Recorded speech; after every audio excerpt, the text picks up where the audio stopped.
ভাবো তো, যে মেয়েটা পুরো স্কুলের সবচেয়ে কিউট মেয়ে, সে হঠাৎ করে একটা লাভ গেম খেলতে শুরু করে। আর সবচেয়ে বড় কথা, এই গেমটা আস্তে আস্তে আর গেম থাকেনি, এটা সত্যিকারের অনুভূতিতে বদলে যেতে শুরু করেছে। আজকের গল্পটা এমন এক জায়গা থেকে শুরু হয় যেখানে দুই শৈশবের বন্ধু মেই আর ইউকিয়া একটা সিম্পল মজার গেম শুরু করে, কিন্তু তারা জানতোই না এই ছোট্ট মজা একদিন তাদের পুরো জীবন, রিলেশনশিপ আর ইমোশন সবকিছু উলটপালট করে দেবে। আজকের এপিসোডে তোমরা দেখতে পাবে স্কুলে ধরা পড়ে যাওয়া স্টুডেন্ট কাউন্সিলের ইনভেস্টিগেশন, একটা ভয়ঙ্কর সুন্দর কাজুনে নামের প্রেসিডেন্ট, যেখানে স্পষ্ট হয়ে যায় এই লাভ গেমটা শুধু খেলা না, এটা একটা ইমোশনাল যুদ্ধ। যে মেয়েটা সবসময় নিজের অনুভূতি লুকিয়ে রাখে আর যে ছেলেটি নিজের ভালোবাসা বুঝতে শুরু করেছে, দুজনেই ধীরে ধীরে এমন এক জায়গায় পৌঁছে যায় যেখানে গেম আর রিয়ালিটির লাইনটাই মুছে যায়। তো বন্ধুরা, সত্যি কথা বলতে শৈশবের বন্ধুর সাথে প্রেমে পড়লে মানুষ আসলে নিজেই বুঝতে পারে না সে গেম খেলছে নাকি হারিয়ে যাচ্ছে। তো চলো আর দেরি না করে ঢুকে পড়া যাক আজকের ইমোশনাল আর মজার গল্পে। এপিসোডের শুরুতেই মেই হঠাৎই বুঝতে পারে সে তার স্লিপ ওভারের জিনিসপত্র ইউকের বাড়িতে ফেলে এসেছে। জিনিসগুলো গোছানোর সময় সে এতটাই সতর্ক ছিল যে এখন তার ভয় হচ্ছে ইউকি আর বাবা মা সেগুলো দেখে ফেলবেন, আর তখন তারা তাকে নিয়ে মজা করতে শুরু করতে পারে। তাই সে সঙ্গে সঙ্গে ইউকিয়াকে ফোন করে। মেই বলে, আমি আমার টুথব্রাশটা তোমার বাড়িতে ফেলে এসেছি।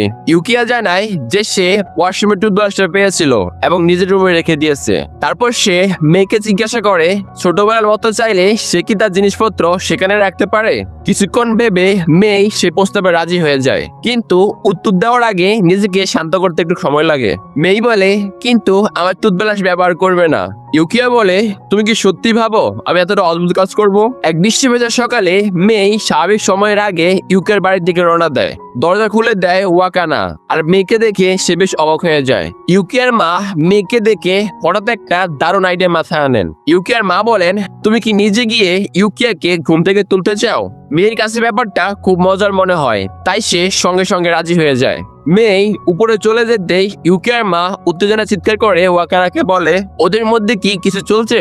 ইউকিয়ার রুমের দিকে যেতে যেতে মেই নিজেকে খুব ভাগ্যবান মনে করে, কারণ এমন একটা সুযোগ পাওয়ার পরিকল্পনা সে অনেক আগে থেকে করেছিল।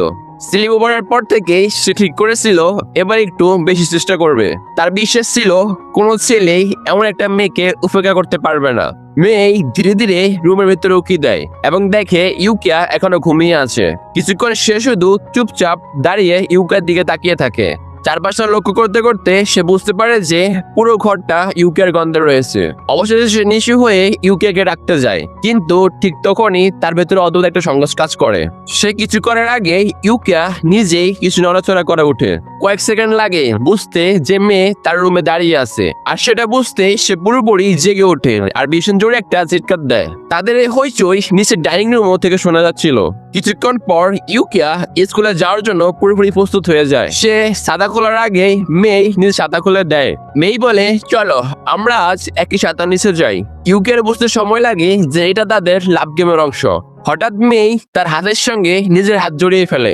মেই বলে, কি ব্যাপার, হাত ধরতে কি তোমার স্পন্দন বেড়ে গেল? তবে ইউকিয়া খুব দ্রুত নিজেকে সামলে নেয় এবং পাল্টা পদক্ষেপ নেয়। সে মেয়েকে নিজের দিকে আরো একটু টেনে আনে এবং তার হাতে ছাতাটা নিয়ে নেয়। ইউকিয়া বলে, আমি শুধু চাইনি তুমি বৃষ্টিতে ভিজে যাও। মেই বলে, আমার কিন্তু একটু স্পন্দন বাড়েনি। স্কুলের পথে হাঁটতে হাঁটতে দুজনেই একে অপরের খুব কাছাকাছি থাকে, কারণ বৃষ্টি থেকে বাঁচতে তাদের একই ছাতার নিচে গা ঘেঁষে হাঁটতে হচ্ছিল। মেই ভীষণ নার্ভাস হয়ে পড়ে। ইউকিয়ার এতটা কাছে থাকায় তার মনে হচ্ছে যে সে হয়তো অস্বস্তিকর লাগছে। মেই জানে সে সহজে গেমে যায়, তাই সে বারবার ভাবতে থাকে তার শরীর কি আটালো লাগছে নাকি সব ঠিক আছে। ঠিক তখনই দুজনের কানে একটা পরিচিত ডাক ভেসে আসে। এটা ছিল নাৎসুকি।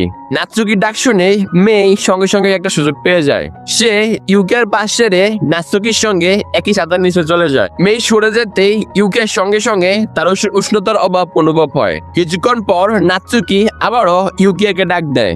নাৎসুকি বলে, মেয়ে তো বলেছিল সে তোমার সঙ্গে একই ছাতা থাকতে চায়, কিন্তু প্রবল বৃষ্টির শব্দে ইউকিয়া আসলে কথাগুলো শুনতে পারেনি। সে শুধু দেখতে পায় নাৎসুকির কথা শুনে মেই একটু বিরক্ত হয়ে গেছে।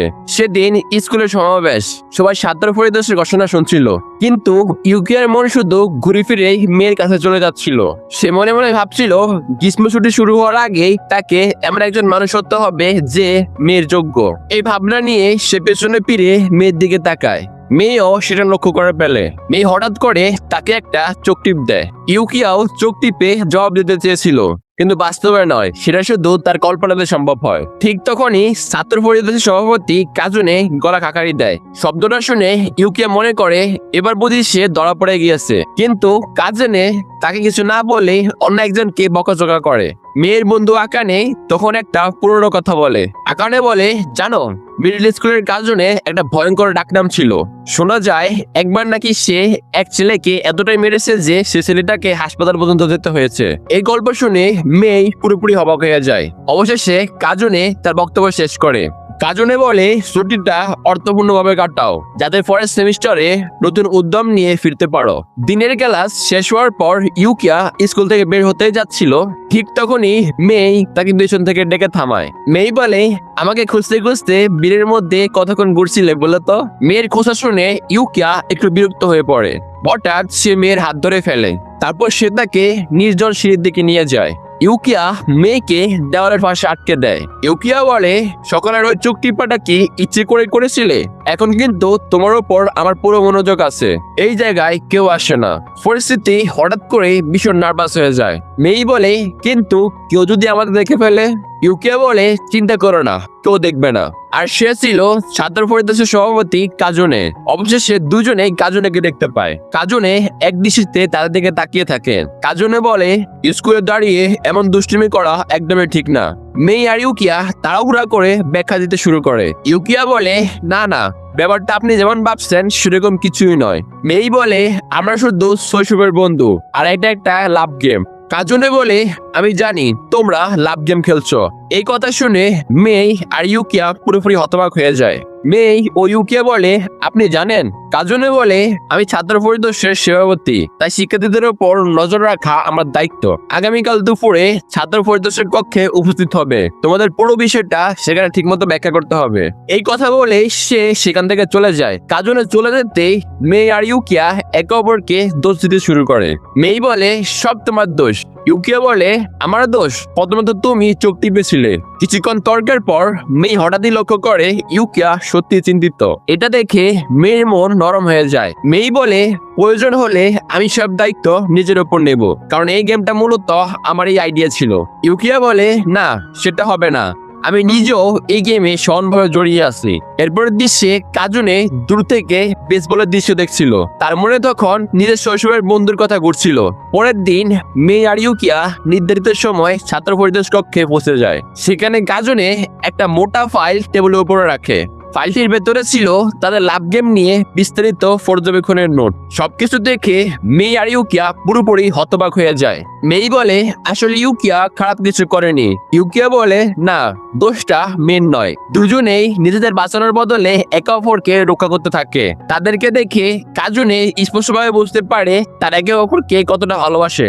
এরপর সে হঠাৎ করে ভিন্ন এক প্রসঙ্গ তোলে। সে বলতে শুরু করে শৈশবের বন্ধুদের সম্পর্ক নিয়ে। কাজনে বলে, বয়স বাড়ার সঙ্গে সঙ্গে শৈশবের বন্ধুরা ধীরে ধীরে দূরে সরে যায়, বিশেষ করে যখন তারা অন্য দৃষ্টিভঙ্গি নিয়ে বেশি সচেতন হয়ে যায়। মেই আর ইউকিয়া বিষয়টার মোড় দেখে পুরোপুরি অবাক হয়ে যায়, কারণ তারা ভেবেছিল এখানে এসে ভালো রকম বকা খাবে। ঠিক তখনই ছাত্র পরিষদের কক্ষের দরজা খুলে যায়। ভেতরে প্রবেশ করে বেসবল ক্যাবের সদস্য কাকেরু। কাকেরু বলে, ও ভালোই হয়েছে, আপনাকে এখানে পেয়ে গেলাম। কাজুনেকে ব্যস্ত দেখে সে ঘরের এক কোণায় রাখা একটি বক্স তুলে নেয়। কাজুনে অবাক হয়ে তার দিকে তাকিয়ে থাকে। কাজুনে বলে, তুমি কি করছো?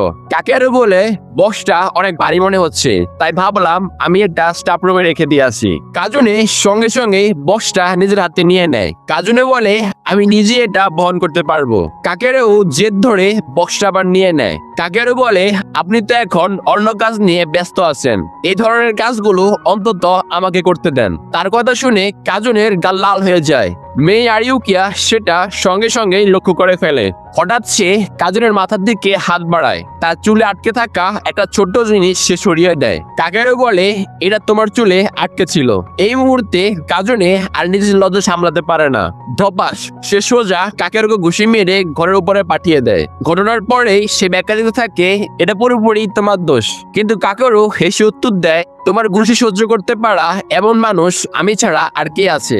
কাজুনে বলে, এখনই বেরিয়ে যাও আর বক্সটা স্টাফ রুমে রেখে দাও। মেই বলে, কাকুরু কি আপনার শৈশবের বন্ধু? এই প্রশ্ন শুনে কাজনে বোঝা যায় সবকিছু ধরা পড়ে গেছে। সে ধীরে ধীরে হাঁটু করে বসে পড়ে, তারপর সব স্বীকার করে। কাজনে বলে, হ্যাঁ, কাকেরু আমার শৈশবের বন্ধু। কাজনের স্বীকারোক্তি শুনে মেই আর ইউকিয়া পুরোপুরি অবাক হয়ে যায়। কাজনে ধীরে ধীরে নিজের মনের কথাগুলো বলতে শুরু করে। কাজনে বলে, কখন সে এমন হয়েছে আমি নিজেও ঠিক জানি না, কিন্তু একসময় বুঝলাম আমি কাকেরুকে ভালোবেসে ফেলেছি। কাকেরু সবসময় বেসবল নিয়ে ব্যস্ত থাকে, তাই কাজনের অনুভূতিগুলো কখনোই তার কাছে পৌঁছাতে পারেনি। কাজনে বলে, আমি যতই নার্ভাস হই ততই ওকে আঘাত করে ফেলি। এরপর সে আরো একটা পুরনো ঘটনা স্বীকার করে। কাজনে বলে, মেই আমাকে শেখাবে। মেই বলে, কি শেখাবো? কাজনে বলে, সঠিকভাবে আই লাভ ইউ গেম কিভাবে খেলতে হয়। তবুও তারা আগের একটা দৃষ্টি অভিনয় করে দেখায়। তারা যতটা পারে স্বাভাবিকভাবে লাভ গেমের অভিনয় করে দেখায়। কিছুক্ষণ পর মেই আর ইউকিয়া ছাত্র পরিবেশ কক্ষ থেকে বেরিয়ে আসে। মেই বলে, আমার হাসি দেখলেই তোমার স্পন্দন বেড়ে যায়, তাই না? কথা শেষ করে সে মিষ্টি করে হেসে দেয়। মেয়ের সে হাসি দেখে ইউকিয়া দ্রুত নিজেকে সামলে নেওয়ার চেষ্টা করে। সে মনে মনে কাজেরও সব কথাগুলো ভাবতে শুরু করে। আর এভাবে এপিসোডটি শেষ হয়ে যায়। তো বন্ধুরা, আজকে এপিসোডে আমরা দেখলাম লাভ গেম খেলতে খেলতে মেয়ে আর ইউকিয়ার সম্পর্ক আরো গভীর হয়ে উঠেছে। অন্যদিকে কাজিনও নিজের ভালোবাসার মুখোমুখি হয়েছে। এখন প্রশ্ন হলো, সামনে তাদের সম্পর্ক কোন দিকে যাবে সেটা জানতে অবশ্যই পরের পার্ট মিস করো না। তো অন্য কোনো ভিডিও দেখা করবো, ততদিন পর্যন্ত বিদায়।